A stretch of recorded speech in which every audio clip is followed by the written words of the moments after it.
Glenn, si Dayan. Ay, hello. Mister ko nga pala si Emil. Emil, Mayor. Hello, Emil and Dayan. Nice to meet you. Na-meet ko sila kanina sa mess hall. Ah, okay. I hope this is not a bad time. Invite sana namin kayo. Saan? Charing!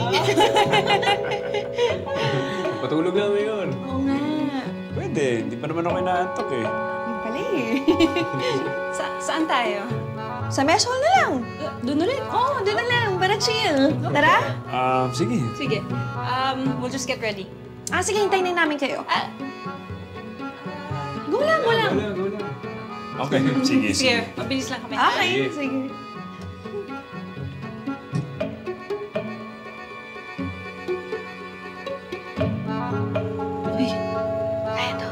Ano kayang gagawin nila ni Mayor? Pag-iinuman? Hindi ko alam. Hindi ko nga alam na magkakakilala pala sila eh. Cheers. Cheers sa inyo. Buti nakahanap kayo ng wine glass. Oo nga eh. Paano, madiskarte kasi itong si Emil talaga. Di ba, love? Only for the right reasons. Di ba? Hindi, Mayor. Maraming salamat dahil pinaunlakan mo tong invitation ni Mrs. Love. Yeah. Who would have thought, di ba? Makakainuman natin yung mayor ng Calabari. Grabe naman kayo. Just call me Glenn. Pero hindi ako pumunta dito bilang mayor. I'm here bilang boyfriend ni Cecilia. Aww.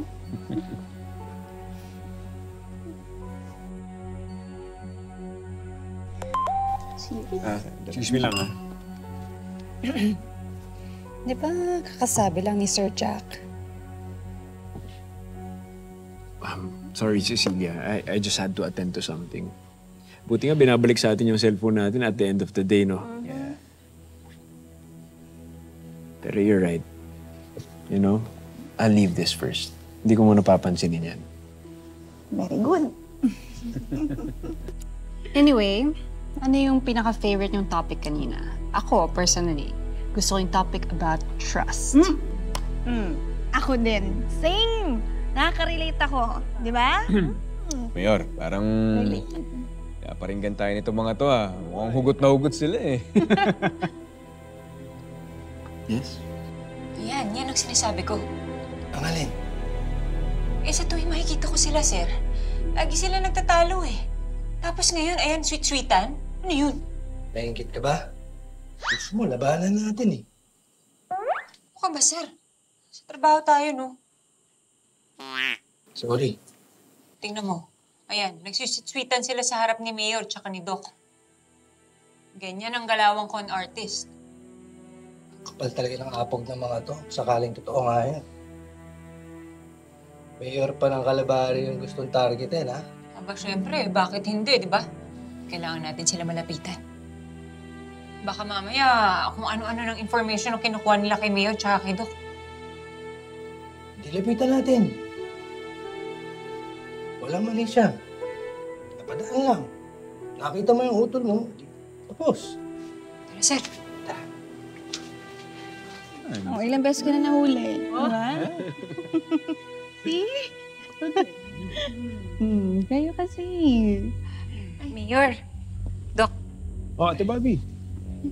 Mukhang nagkakasarapan kayo dito, ah. Wala, pampatulog lang. Ay, sorry. Pakilala ko muna sila. Si Tonyo at ang kanyang partner, half-sister ko, si Ate Bobby. Hi, I'm Dayan. Ayan. Ito nga pala yung asawa ko si Emil. Emil. Emil. Bobby. Ang galing ng pangalan ninyo, no? Magsunod pa yung letra. D-M-E. Oo nga. Bakit may problema ba sa mga pangalan namin? Wala. Maganda. Ayun pala, eh. Maganda pala yung mga pangalan namin. Tara na, upo na kayo. Ito po, ano. Tara, inuman tayo. Ito na ako. Sigurado? Oo, thank you. Tara, inuman tayo. Thank you. Ayos. Ate Bobby. Ito na, baso nyo. Share na kami ni Cecilia. Ha? Hati na kami. Sige. Cheers. Oh, Cheers!